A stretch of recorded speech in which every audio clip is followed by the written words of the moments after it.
Good morning students. आज हम पढ़ेंगे सुमित्रा नंदन पंत द्वारा रचित कविता पर्वत प्रदेश में पावस।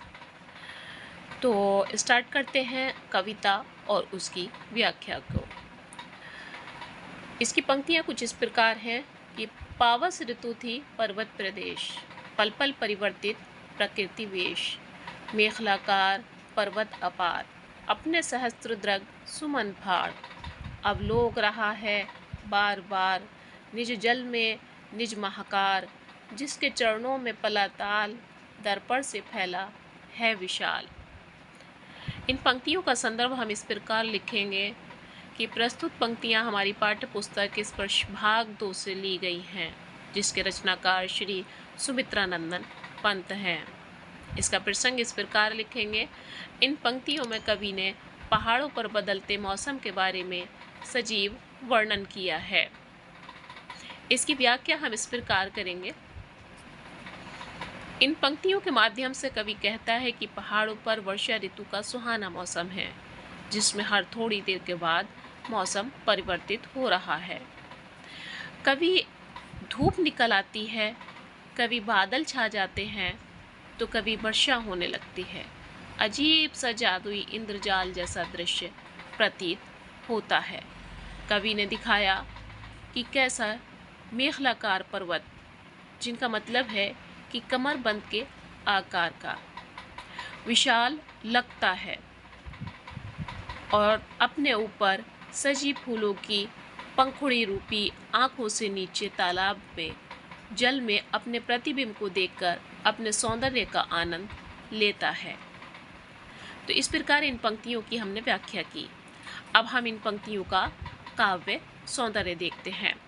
काव्य सौंदर्य में आती हैं दो चीज़ें, भाव पक्ष और कला पक्ष। भाव पक्ष के अंतर्गत दिखाया गया है कि वर्षा ऋतु का सजीव वर्णन किया है और कवि ने पर्वत का मानवीकरण किया है।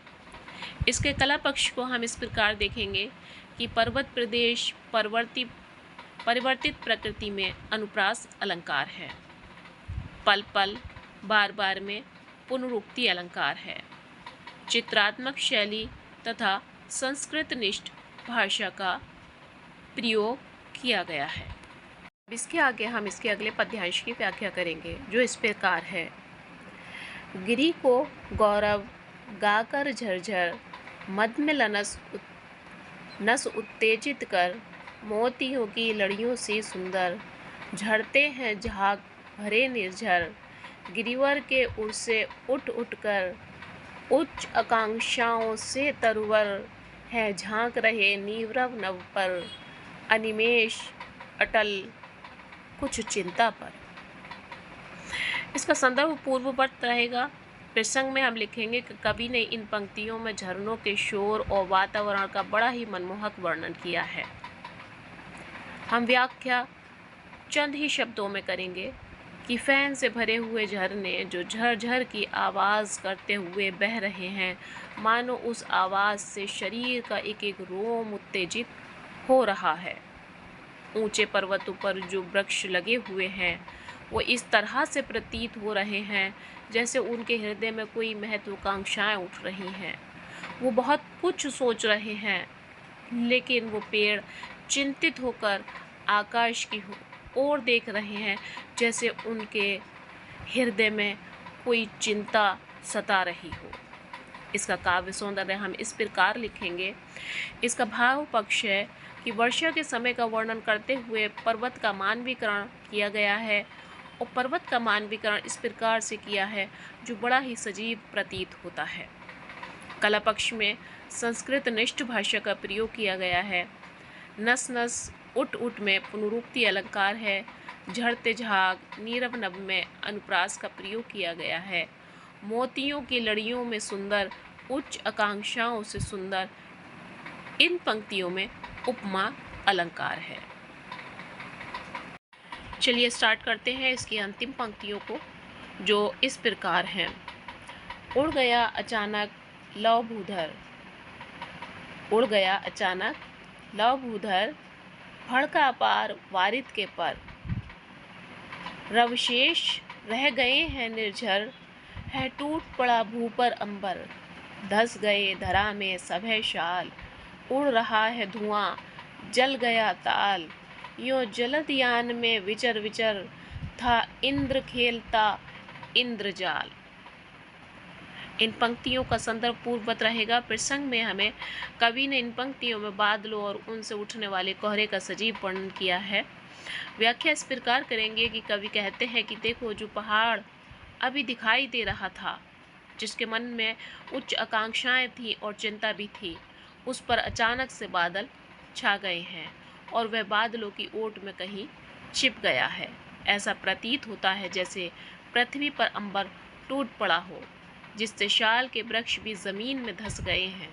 तालाब से मानो धुआं उठ रहा है।